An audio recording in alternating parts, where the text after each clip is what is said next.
There are some people you cannot even advise them. I know you're supposed to do nasiha. I know you're supposed to do amr bil ma'ruf and nahi anil munkar. I know. But there are some people you cannot.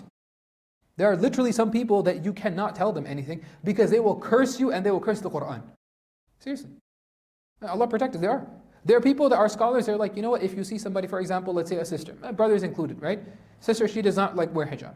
You're like, do not tell her to wear hijab. Don't get into debate telling her to wear hijab. A brother does not, let's say it's time to pray, and everyone's praying, you're like, we should go and pray.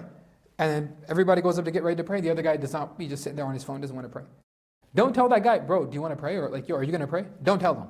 I mean, gauge the situation, but I would recommend probably 9 times out of 10, don't tell him. You know why? Because that person might be like, nah, bro, I'm cool, I'm good. Instead of now like him just not praying, which is a major sin, he has now put himself on the door of disbelief, on the edge of kufr. If you tell a sister, you gotta cover your head. What? Why? No, I don't have to do that stuff. That's old stuff. That's from, that's cultural. Hijab is cultural. That's from back in the old days. That's from 1400 years ago. It doesn't apply to me. Guess what? She has not rejected an ayah of Quran. Why? Because we said something that probably it was better for me not to even touch it. So there's some people you cannot advise. Honestly, you have to be very, very, very particular, very careful in how we get nasiha and advice to people. Sometimes better not to advise, even directly. Don't engage them directly. Just, do it in a passive way. Do it like in a communal way. But just don't directly tell them, Quran says this, Hadith says this, scholars say this.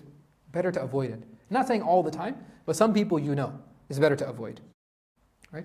And so at this time, Musa a.s. sees man, this guy is clearly look at him. His immediate reaction is to throw Musa a.s. under the bus. Right away. Musa is trying to help him. You try to help somebody, you're like, hey, you did this thing, don't do that. And right away the reaction is, I know you're not talking. You're like, I'm on your side here, man. And that's what this guy is doing. إن تريد إلا أن تكون جبارا في الأرض وما تريد أن تكون من المصلحين. So he's like, it's obvious that you think you're so big and strong and you want to run the streets. That's it. Jabbaran fil ard. You think that you want to run the country, you want to run the land over here.